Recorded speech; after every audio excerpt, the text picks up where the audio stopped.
everyone. I'm so excited to be here, and especially with this topic this month, advanced mindset and resilience. When I think about, my days of going from working as a waitress at Denny's and my whole journey of having ideas or hopes or dreams to launching one of those dreams in my living room, to getting tons of no's and going through so much setback. When I think about like, what are those defining things that help me level up in mindset and also stay resilient and keep going after what I knew was part of my calling? And really, it comes down to one of the big things that it comes down to is me being able to change my relationship in my own mindset with rejection. Rejection is victory. I want you to write that down, and I want you to think about this idea. Okay, here we go. How many people, right, stay in their comfort zone because they're afraid of rejection, they're afraid of failure, they're afraid of people seeing them start small? How many people stay in their comfort zone forever? How many people talk themselves out of their own truth forever and never actually become the person they're born to be, right? If you are someone, and I'm going to say one of the courageous people, one of the brave people who is stepping into your calling, who is stepping into your purpose or multiple purposes in this life, if you're one of the brave people doing that, you're going to get rejection after rejection after rejection. It just comes, right? Think about every person in history that's done anything great. Think about everyone living right now that's a great example of accomplishment or impact or inspiration, right? And you just look at their lives, even the greatest, constant rejections on their journey. So what I learned to do early on that I really want to challenge you to do today is to literally see rejection as victory. And what I mean by that is, if you are one of the courageous people who is brave enough to literally be on the path to your calling and to be stepping into the person you're born to be in this lifetime, every time you get a rejection, it's a reminder that you're one of those brave people who's literally doing it. Like, you're one of those brave people stepping into your calling. And you guys, I had to flip the switch in my head, because when I started IT Cosmetics, and I can give a million other examples in my personal life, in my years before launching the company, in my journey of launching Believe It, my book, there's so many examples of this. But the big one that stands out to me is when I launched this dream in my living room, and I was not ready for it to be like, for it to get no traction. I didn't realize, I thought if my product's really good and I have a great vision, a great why behind it, I believe in it, I just thought, of course, it's going to sell. It's going to turn into a successful company. I was not ready or prepared in any way for the hundreds and hundreds of no's that I would get the first several years. For experts that I used to put on a pedestal to say they didn't believe in it. And I wasn't ready for that. And when I started getting no after no, obviously we've all had forms of rejection in our life. It hurts, it's painful. It's easy to think, well, maybe my gut is wrong. Maybe I don't have what it takes, all those things, right? And I eventually had this big aha moment where I knew, because even though I was getting hundreds of no's, even though this went on for years, you guys, before we ever had any signs of success for our company, every time I would check in with my gut, it kept saying, you're supposed to be doing this, right? You're supposed to be doing this. I felt it. And so because of that, what I decided to do, and I had this big aha moment around it, was I flipped my mindset around rejection. And I just made the decision that, you know what? Because I know I'm supposed to be putting this idea out into the world, this passion out into the world, this mission out into the world that I believed in so much when I was creating my company, I believed in that. So because of that, I just decided I'm a person who's actually doing that, even when it's hard, even when it's not rewarded, even when no one's buying and we got no orders again today, right? All those times I just flipped the switch. Okay, every time I got another no, every time someone said you're not the right fit, or we don't think you're going to do well in our stores, or Every day we got no orders. Rejection comes in so many forms, right? I literally just decided, okay, this rejection is a victory, right? It's another victory because I'm one of the brave few who's literally going after my calling, who's putting my ideas out into the world, who's showing up to serve with my whole heart the best way I know how. And when I flipped this idea that rejection is a victory, it literally helped me fear it less, right? And helped me become a little more fearless and really showing up for the reasons why I was there to show up for, which was to serve other people and to put a product out in the world I really believed in.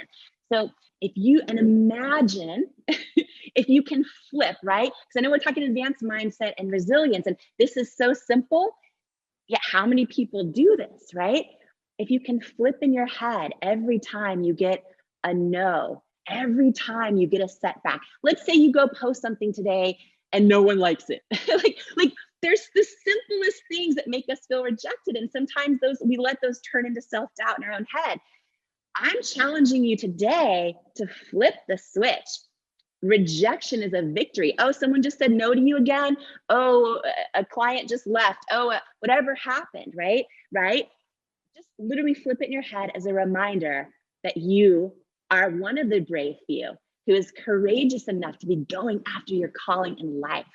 So rejection is a victory because all it is a reminder that you're one of those people. It's a victory that you're one of those people, right? That you're going to be on this path to becoming the person you're born to be. And if that's you, rejection is just going to come with the territory.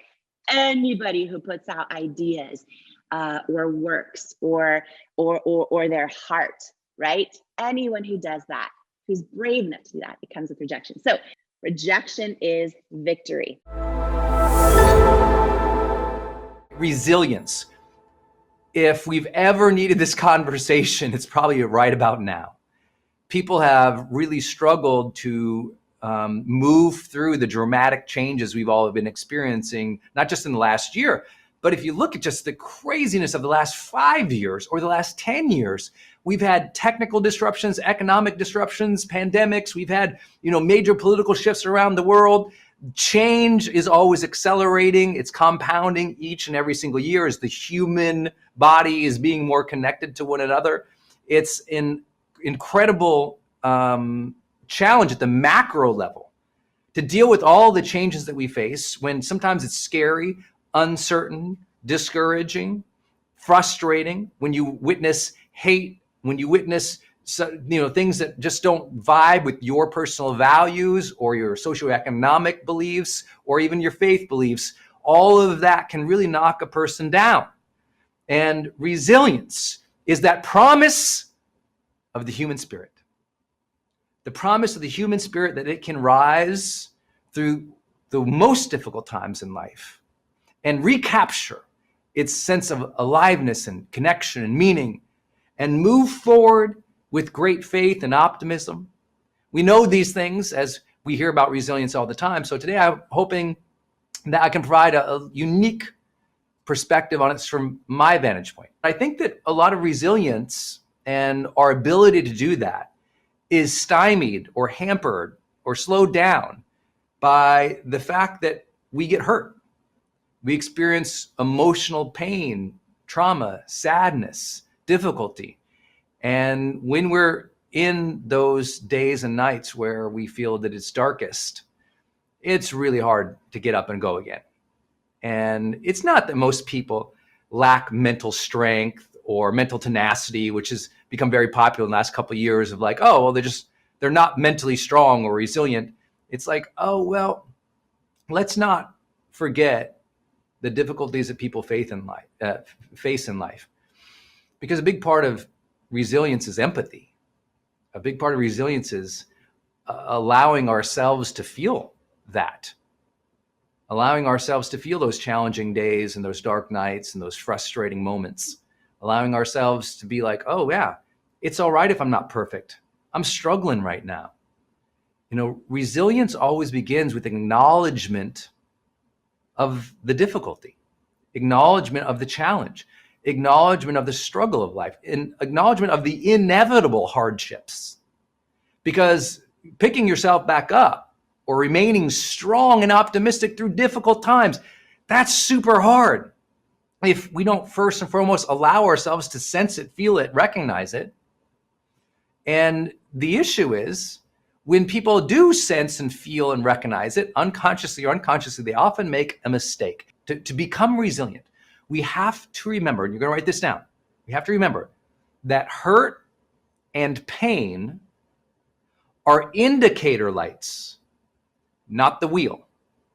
And let me draw out this metaphor for everybody today, and I'll go deeper on it, because I've introduced this on social media in the past, and people are like, whoa, that's a huge concept.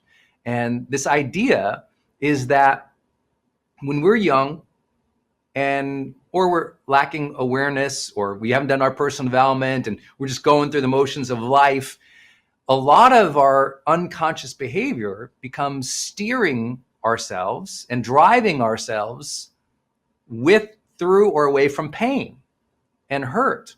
We got hurt when we were teenagers, so we shut down. We felt pain of trauma, so we started doing everything to avoid that versus everything to live life.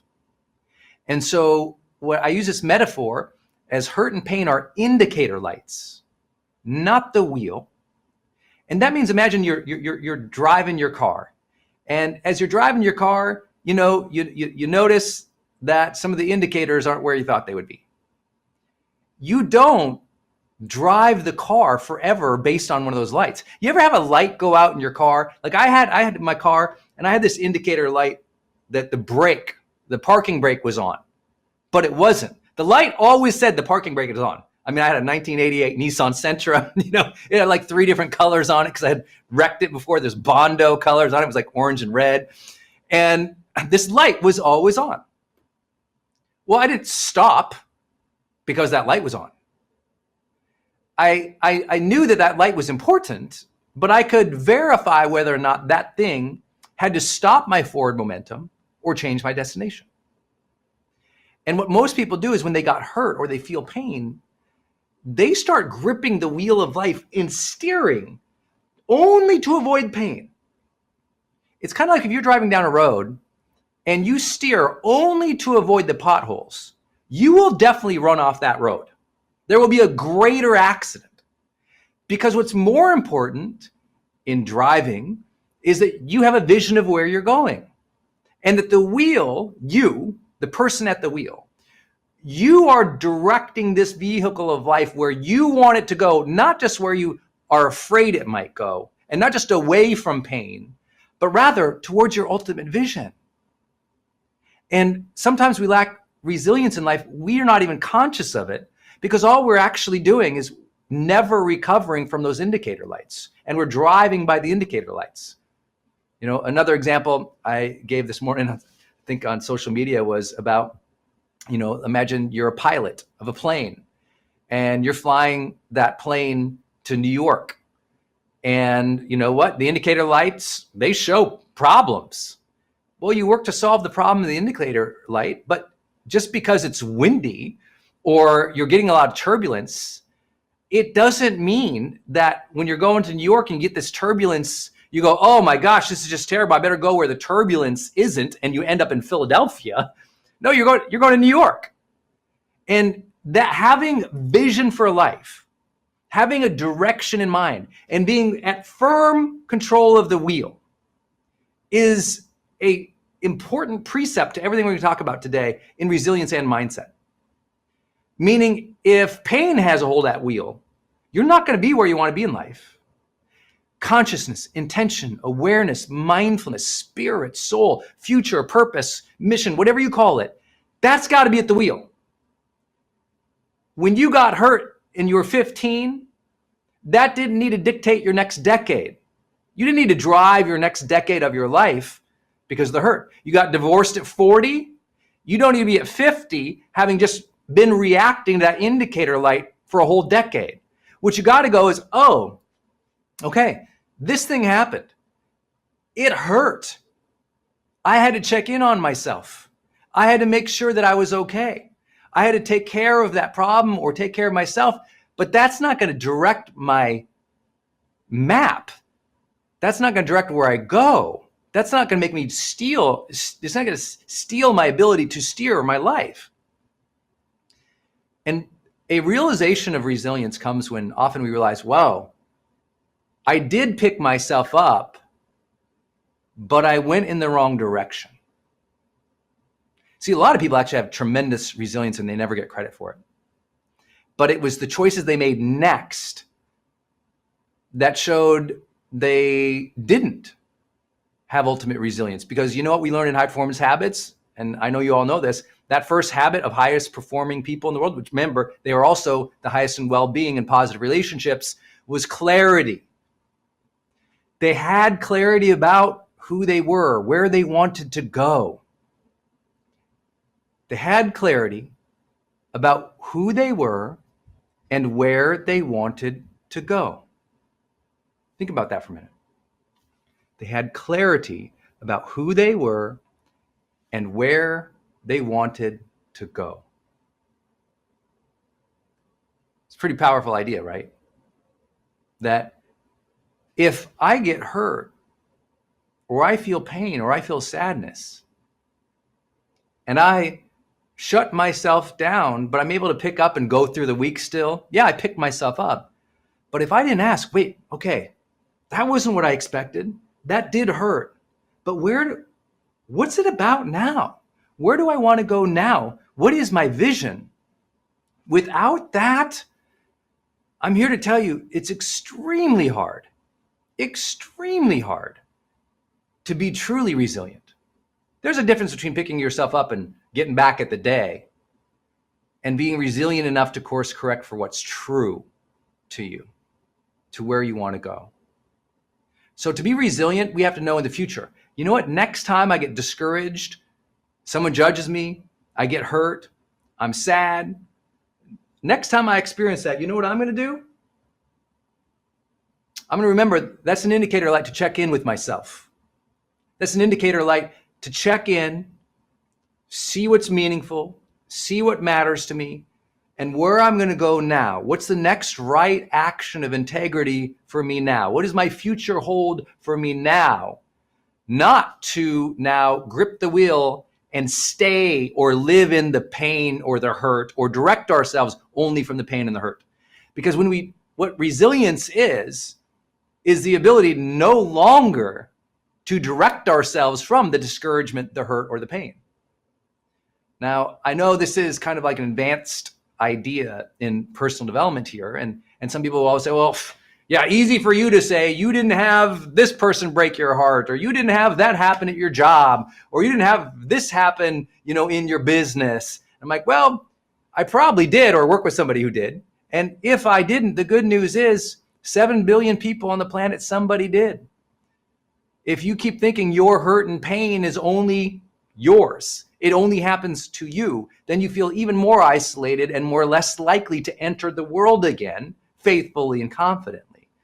And so don't be one of those people who are like, you don't understand my hurt and pain, because that's a slippery slope into isolationism. That's a slippery slope into withdrawing from the world. It's a slippery slope of closing off your heart when you think other people can't understand. Maybe the immediate people around you who hurt you, they don't understand. But the world at large, they get it. They've been through it. They saw their parent go through it. They saw somebody experience it. And when we can recognize the common human story that's always struggle or progress, we can go, oh, other people struggle too, but they can progress too. And so can you. What's a formula for building resilience in your life? I came up with what I think are the three, at least for me, have been three key anchors, if you will, pillars to build resilience in my life. And so that's what I want to start with right now. And this is personal resilience. So the first thing is, number one, you have to recognize your resilience. I sat down, I really started thinking about my resilience, and particularly what I'm just dealing with right now is in my own case, it's the resilience of my health issue. It's the resilience of the pain that I'm in right now. And it's super easy for me, and I know for you, when things are going wrong, to go into my wife calls it a rabbit hole, right? Like you go into a hole of worry. And so for me, like my worry is like this surgery is not going to work. And if these stem cells that were implanted in my ankle don't work and my pain doesn't get reduced, there's just so much I can't do. And so then what's next? And I can go down a whole worry wall, almost like a wall of worry. And yet what I know is the fastest way to get out of worry is to work on what can be done, work on what can be changed. I made a list of some of the most difficult things I've ever gone through in my life, personally, professionally, physically. We forget what we've done in the past when we overcame things. So writing it all out for me was a reminder of like, yeah, I can do this. I'm right. I'm tough. I have courage. I have strength. So do you. The theme of this last book I wrote, The Latte Factor. It's funny. I've talked about this before. People think that this book was all about, if you haven't read it, people think, oh, it's about giving up your coffee. And no, it's not. The theme of the book was, for Zoe Daniels, the character, and all of us who read it, is that you are stronger than you think. You have more courage than you know. Your dreams deserve to become real. That's the core message. What I want to encourage you to do this month in your journal is I want to encourage you to write out and record your resilience. Make a list of what you've gone through this difficult. Now, somebody might think like, well, isn't this negative? Isn't it? Is it a negative thing to go back and remind yourself of what's difficult? And I don't think it is. I think it's actually a very positive thing because you can confront and remind yourself, hey, I did this. And guess what? I'm still standing. I'm still here. I've gotten through it. I've learned these lessons. I'm stronger from it. And that is a huge, huge part of building your resilience muscles. The second thing is that it's really important not just to record and recognize your resilience, it's really important to reward your resilience. If I go back and I look at this week I just spent at Four Seasons Hawaii with my family, taking my parents away for their birthday, that was a fantastic example of rewarding my resilience, because the power was during that week, that was an extremely extravagant trip, but I could sit there and go like, man, all this hard work that I've done, this was a reward. Now that was a reward in spirit with my family. It's also a reward for myself. It doesn't have to be a big trip to reward yourself. There are lots of ways to reward yourself. You might have a big victory and the reward is you take your family out and you have dinner and you have, instead of a birthday cake, you have like a resilience cake. And, you know, you're like, here's what I've overcome. I mean, honestly, even doing this like with your kids would be super powerful. Because like, if you've got children, letting your children know, like, you know, mom went through this, or dad went through this, or we went through that, but we made it out the other end. And today we're going to have a resilience party. Come up with a way to reward yourself. Because when you reward your resilience, you remind yourself again that there's a light at the end of the tunnel. So much of life and success and happiness and wealth and health is getting back up again after you've been knocked down. Getting up over and over and over again, not quitting. And that takes me to the third thing, which is rewire your resilience. So let me give you an example in my own life of how I literally just am doing this right now. And the reason I share these, my own life examples, is for a teaching lesson, but I'm going through it too. So, you know, I had surgery in Utah, in Park City. My original plan had been to go live in Italy for a year and then move to Park City, because my plan had been that I was going to spend the next 10 years of my life doing a whole lot of skiing. And that plan's been adjusted right now because I can barely walk, much less ski. So I went and looked at real estate though when I was in Park City again. And there's a picture of me on Instagram where I'm on the bottom of the mountain at Deer Valley. And it's a picture of me smiling and I'm all happy. And I am happy.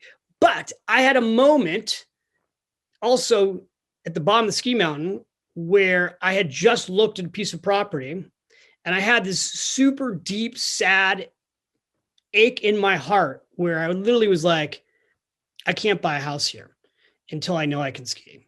Because the thought of having a house at the bottom of Deer Valley and not being able to ski is something I just won't be able to do. And I actually went back to the realtor and told her, you know what? I got to wait 6 months and I need to see how I can feel because it'll be too hard for me emotionally to have a ski house and not be able to ski. Then I had a couple days in Utah where I wasn't feeling well, where I was in huge pain, and I was bummed. And what I did to rewire this, because again, I'm using myself as an example. What I was doing that was bumming me out is I was making a list of all the things I can no longer do in my mind. I can't ski. I can't hike. I can't go for long walks with my wife. By the way, making a list of negative things in your mind is not helpful, right? I'm going through this list in my mind and then I go, you know what? What could you do, David? I end up watching a movie about a woman who is paralyzed. Nicole Kidman's the star of the movie. And so she's paralyzed, she's depressed, she's feeling sorry for herself. I don't want to give the whole movie away, but she takes up kayaking. And the movie's based on a true story. At the end of the movie, you get to see a picture of the real woman it's based on. And I'm watching this movie and I'm like, I also know that there are people who have more problems than myself, but it doesn't matter, right? If you throw a pity party for yourself, the pity party is real. So back to rewiring your resilience, I turned around and made a list in my journal. What could be all the new things that I could take up that I don't do that wouldn't require me to have a great ankle? What else could I be doing? Oh, I could take up kayaking. Oh, I could take up swimming. And I started making the list of all the things that I could do. And then I also made a list of all the things I still can do. That's how you rewire yourself for resilience. Hello, everybody. So great to be hanging out with you today. The topic for today and really for the month, advanced mindset and resilience. The way that I think about resilience when I think about it is the ability to move through moments and sometimes entire seasons of adversity, so that the experience of moving through it, the experience of interacting with it, the experience of dancing with it is something where you can access the greatest amount of equanimity, of peace and ease during the experience. I was thinking about what's the strongest experience that I've had where I've had to be incredibly resilient. And I kind of was focusing on business. So we actually run two companies, and one of them is a media company. And we produce this flagship podcast called Good Life Project. We've been doing it for years. We actually started as a video show, filming on location with a crew and cameras. And we transitioned 2 years into that to become pure audio, just a podcast. And we air twice a week. So we have a very aggressive production schedule. I made a commitment very early on that we were not only going to create the most extraordinary production values that we could, but also the most intimate, the most real, the most open, honest, and revelatory conversations that we could do. We built a place to actually host this, where I controlled the entire environment. I would invite people in, and they would come in, and we would close the door behind them. And we'd sit in these two really comfy chairs with this super plush rug in a pretty intimate setting and with headphones on so we could hear each other in our ears and we could see each other. We're looking at each other. That in-person format, for me, it was sacred. So we're 6 years into this format. We're known for hosting these intimate in-person things where you can literally hear the occasional siren coming through the studio, like the 4 layers of acoustic glass. And my belief, I have this deeply held belief that we cannot host the quality and the depth of conversation that I am comfortable producing if we have to do it remotely. And then all of a sudden, a year ago hits. We had a quick meeting with the team and said, okay, we can't do this anymore. We can't, this thing that we've held so sacred Our entire business, our pride, my ego, the brand was built around the extraordinary quality of the conversations and the production value of being in the studio, being up close with these really super high quality microphones and no echo and things like that. We had to make a decision because we were faced with mass disruption. And remember last year, everything kind of hit New York very early in the year. And New York just started to shut down everything. It was like the dominoes are falling in everything within a matter of days. The entire city is just shutting down.